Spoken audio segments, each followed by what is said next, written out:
Ladies and gentlemen, Michael Cohen has spoken to prosecutors 8 times. I'm not even sure that is counting all the hours spent before the first impeachment. If you just look at the timeline of events, the timeline of events vindicate President Trump. What did this man do aside from being orange and write mean tweets? Did he engage in a failed NATO intervention that caused human beings to be bought and sold in a country, which is what President Obama's failed NATO intervention led to? You can look. This is documented by CNN.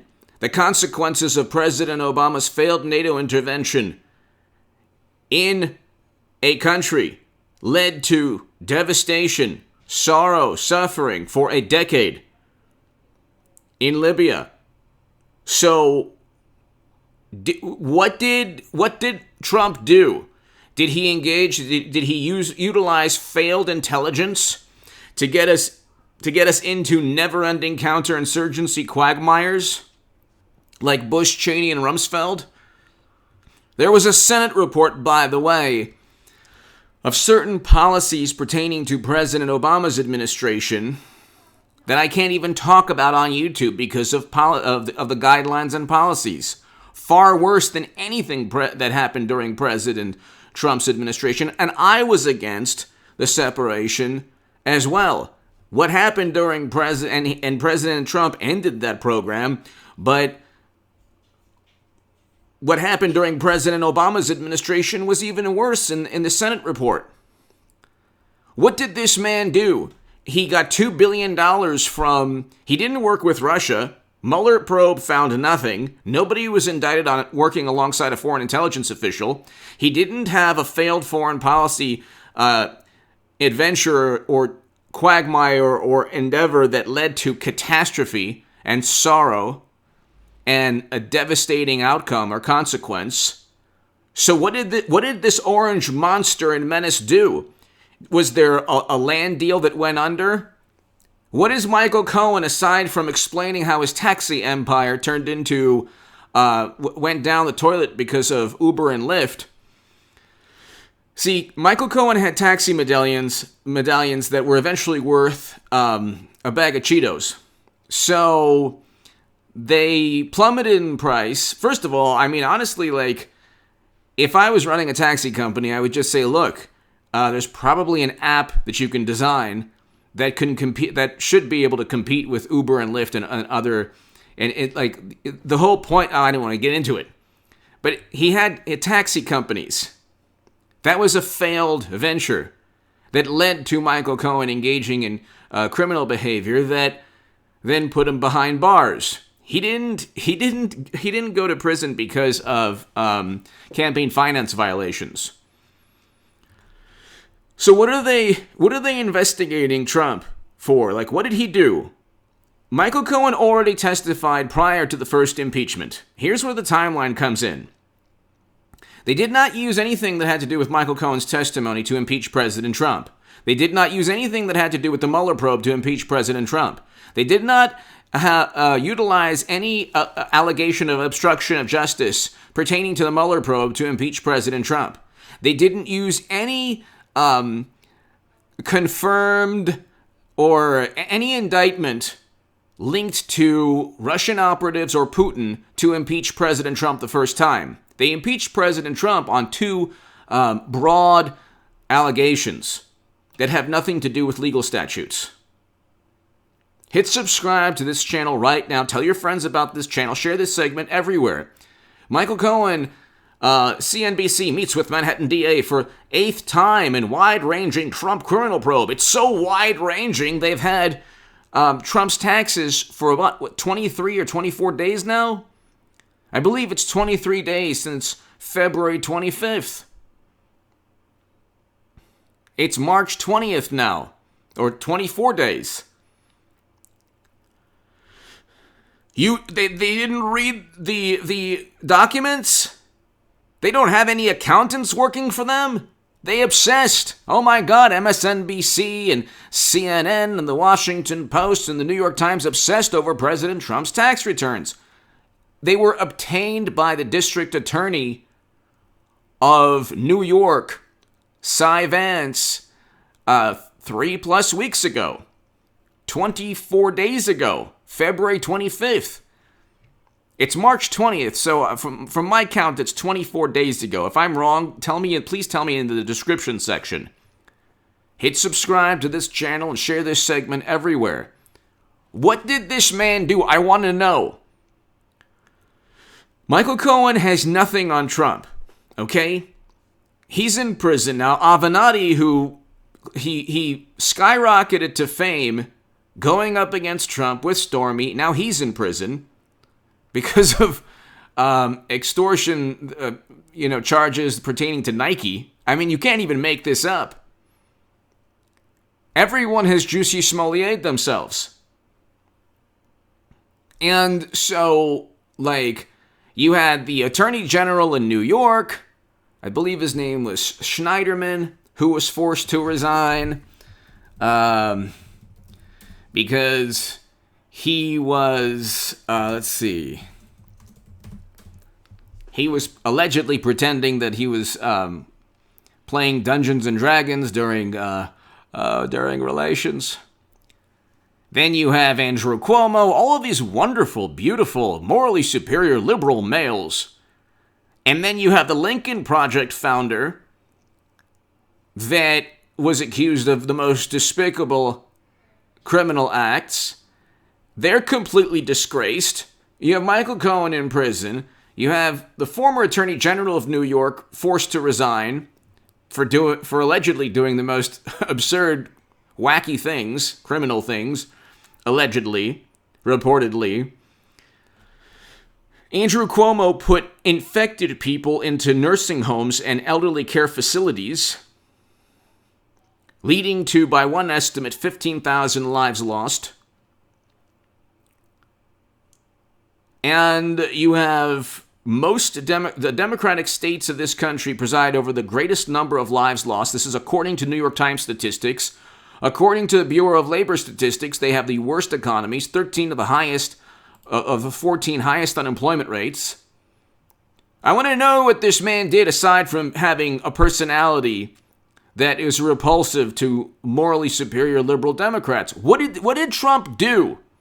Because I can name, and this is where the hypocrisy comes in, always engage in whataboutism. Whataboutism is a very good way of defending President Trump. Want to know why?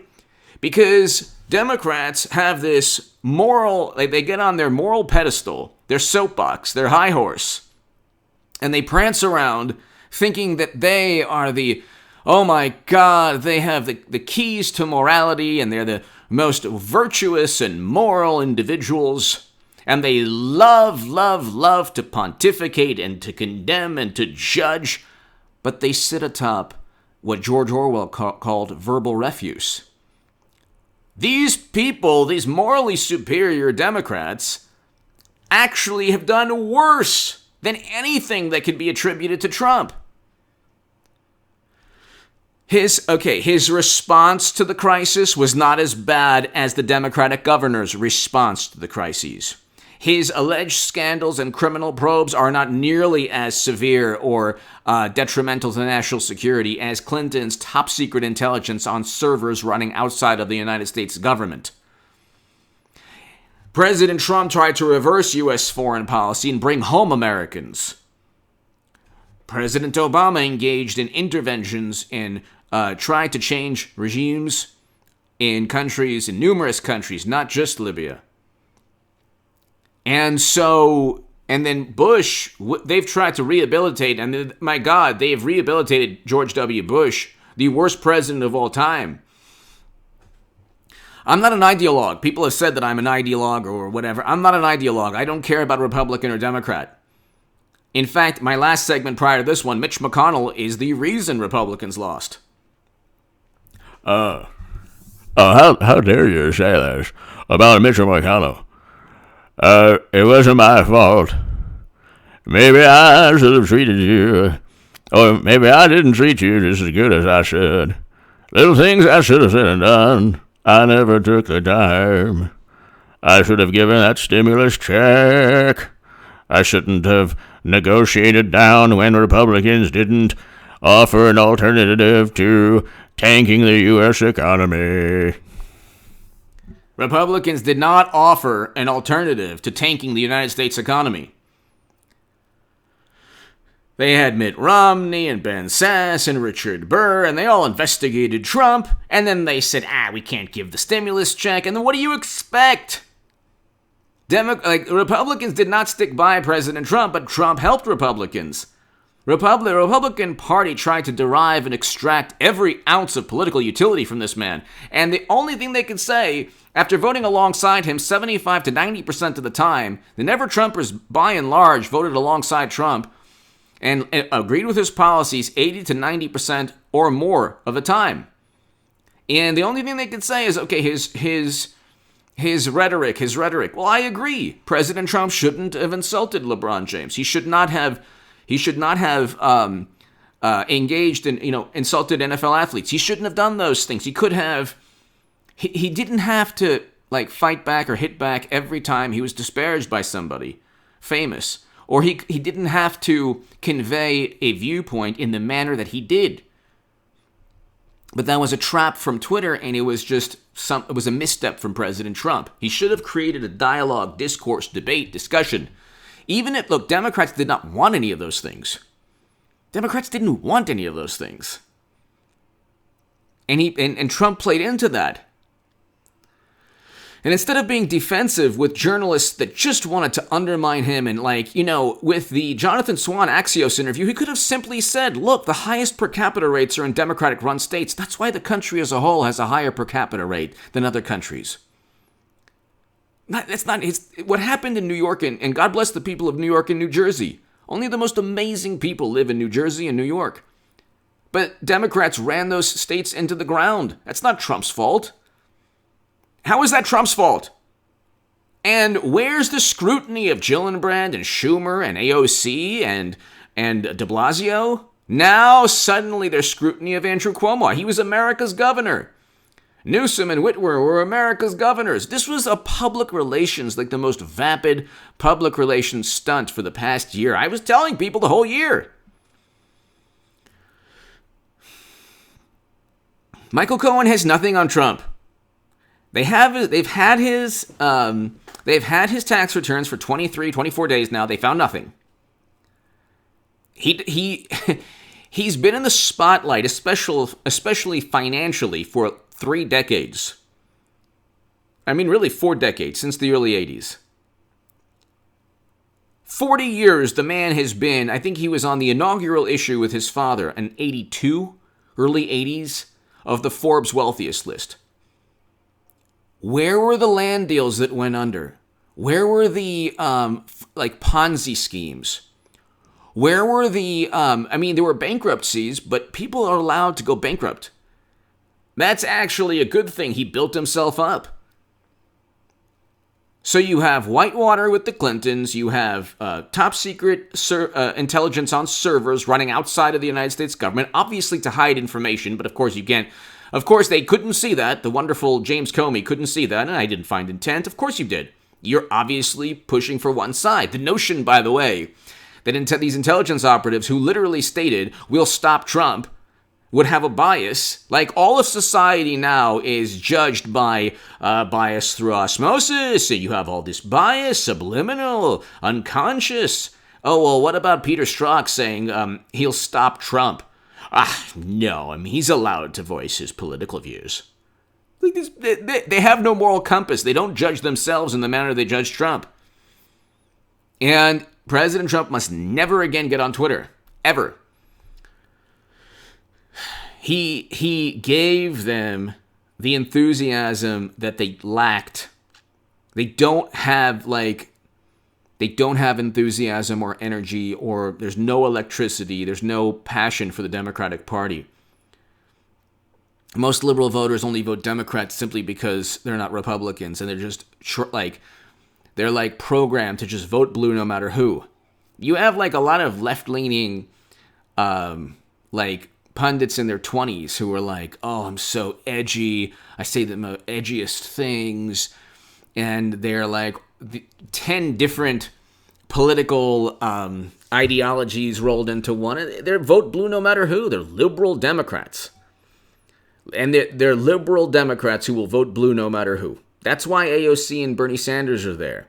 Just so people could feel morally superior and good and claim to be edgy and, enlightened and still vote for the person who epitomizes. President Biden is the epitome of everything Democrats claim to stand against nowadays. He wrote the crime bill. He pushed for the NATO intervention. He pushed for Bush, Cheney, and Rumsfeld's foreign policy. He suddenly, miraculously got, $10 million, $9 to $12 million? And then we have emails from his son that say, oh yeah, I give 10% to the big man. We can't even look at those emails. I mean, it's like, once 2022 hits, you will see a completely new ballgame because Republicans will hopefully speak with one voice and give an alternative to this one-party rule of the most absurd political ideologies and thought process. Give me your thoughts below. They have nothing on Trump. I've been saying this for 4 years now. Give me your thoughts. Thank you so very. And everything they did to Trump, they did to Bernie Sanders first, which should tell you, which should kind of give you a little glimpse into the courage of Bernie Sanders. Bernie Sanders, I don't want to get into it. Give me your thoughts below. Hit subscribe right now.